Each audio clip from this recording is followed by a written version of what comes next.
بسم الله الرحمن الرحيم نحمد ونصلي على رسول الكريم أما بعد Alhamdulillah, we are on session lesson part 61 concerning spiritual discourses, and we are now discussing how a proud person is identified, how you can make out this person is proud, what are the signs of a proud person.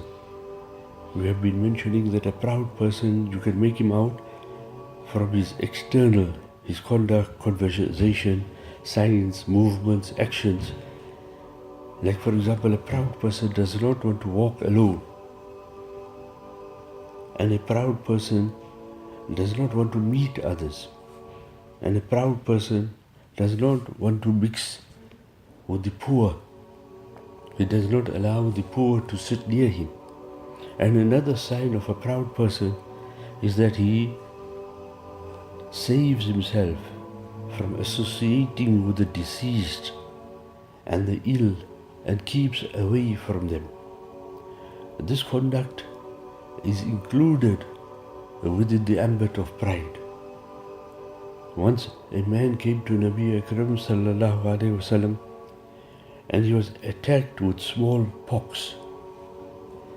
At that time, the Sahaba were taking meals along with Nabi Akram sallallahu alaihi wasallam. When he sat near one of the companions, that person just went away. Nabi Akram sallallahu alaihi wasallam drew him near and made him sit by him. Now there are things that we must understand here.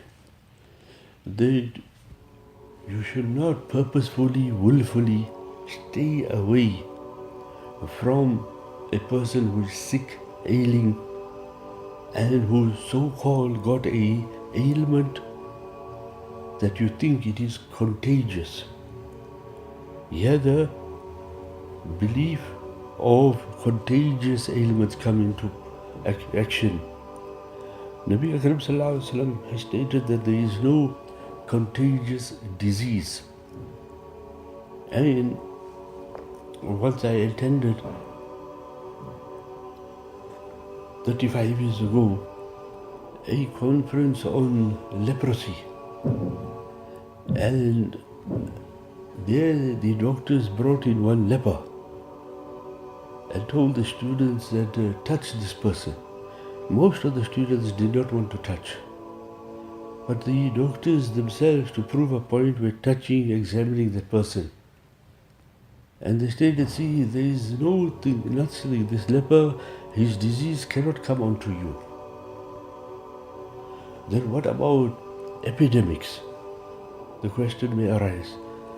And then what about the ahadith stating that if in an area where you know there is an epidemic, don't go in that area. And if you are in an area already affected by an epidemic, do not leave that area. Both have got to do with imaniyat.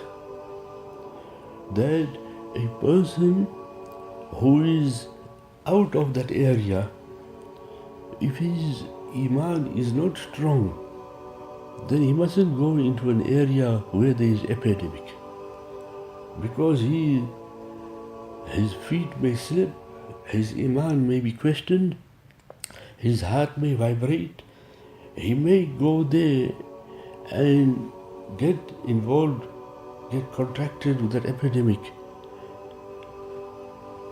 But in reality, if he's got strong iman and if he's very, very firm, then inshallah he can go and he will not be affected. And the person who's inside, again, is got to do with imaniyat, that he must stay there, because if he comes out and he's got weak, shall we say weak iman, then he'll feel, if I come out, then I'll spread it. So he rather stay inside that allocated area and be treated inside that allocated area. Now understand something. that when we go sometimes to hospitals, ICU, they want us to wash, they want us to wear some clothing sometimes. Sometimes they want us, if the patient is very, very serious, they want only one person to go and then they make you scrub. I've attended a lot like this, that when they want you to go, they want you practically to dress like a person who's going in theater and to visit the patient. Gloves and footwear and then a garment plus something over the mouth. Should we do all that? Yes, we should do all that. But you should not have this idea that we cannot go near that person at all. One is that we take precautionary medical care, prevention. That is permissible. But out of pride, that we say this person here, he is now sniffing, heaving, coughing, this person here is sick, this person is ailing, this person has got a disease, and I'm not going to go near him. And with the element of pride that you do not want to go near a sick person, that is detrimental. And that can ruin a person.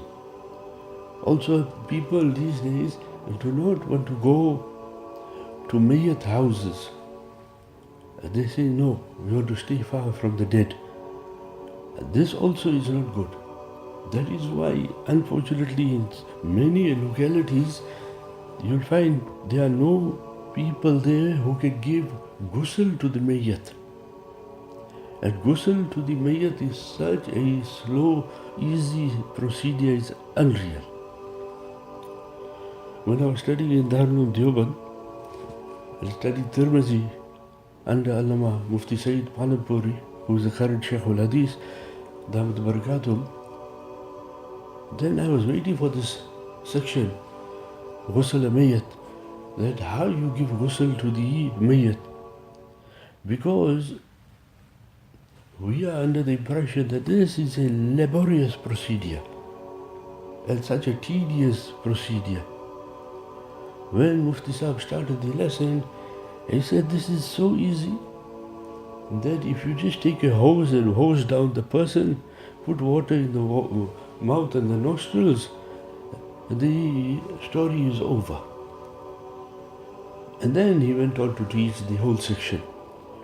So this is a very simple, easy procedure.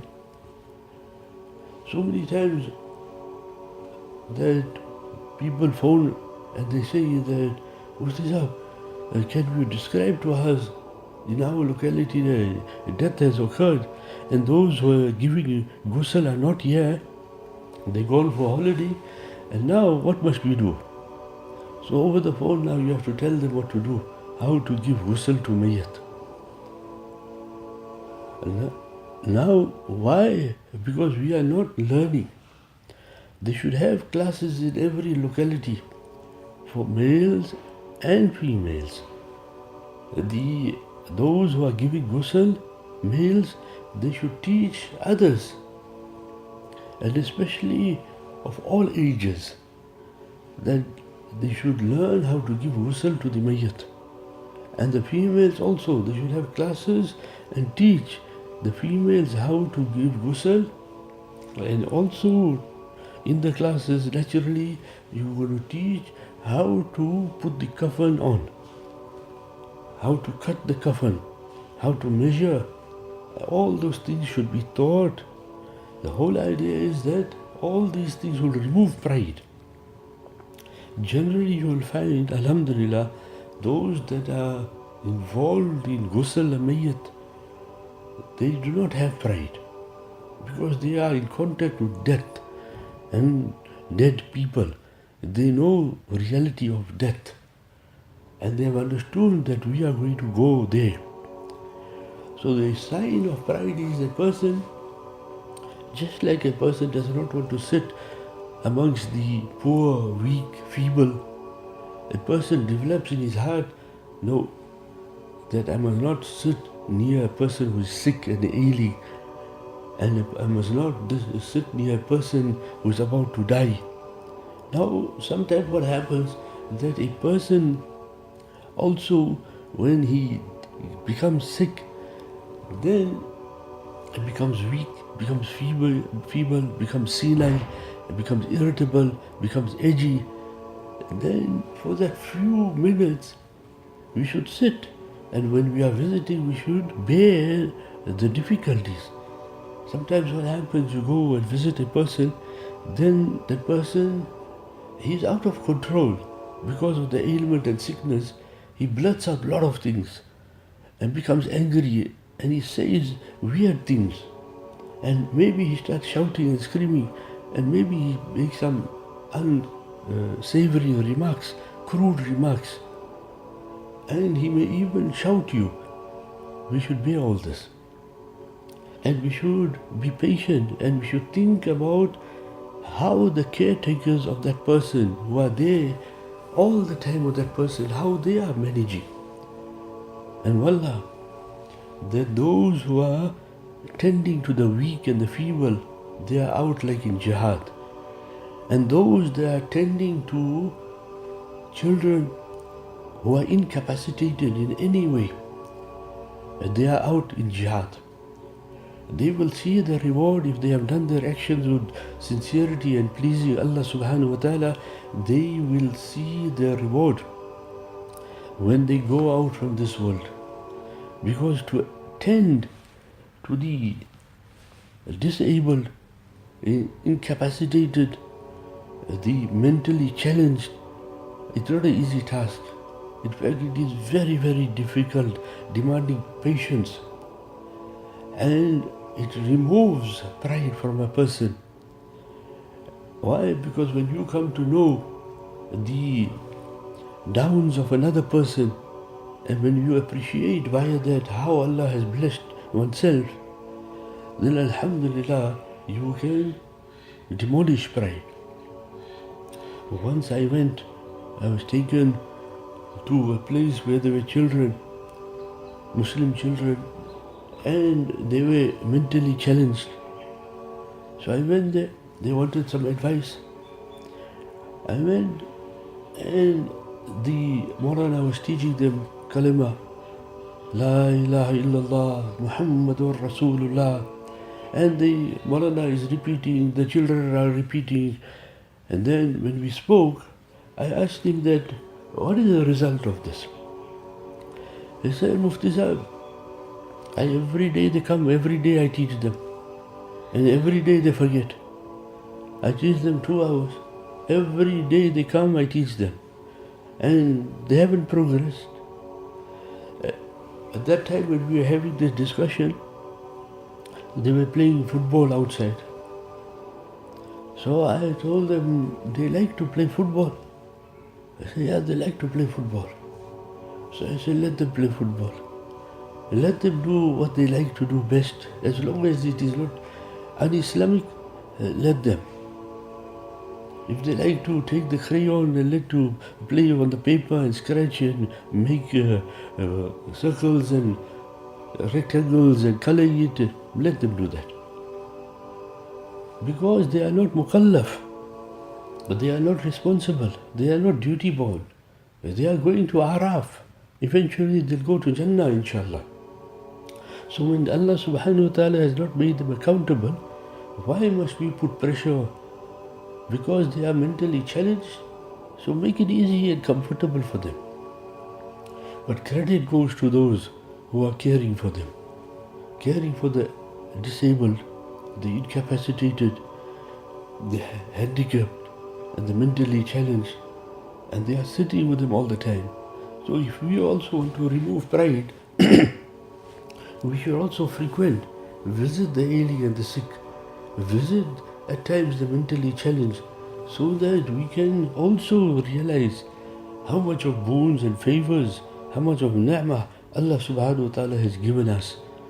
And when we do this, then you'll see that Allah will remove the pride and arrogance from our hearts. Allah subhanahu wa ta'ala will grant us the ability to appreciate His boons and favors. And that is of paramount importance. Then Allah subhanahu wa ta'ala will bring humility into our hearts, compassion into our hearts, mercy into our hearts. Allah grant us ability to stay away from pride. وآخر دعوانا الحمد لله رب العالمين.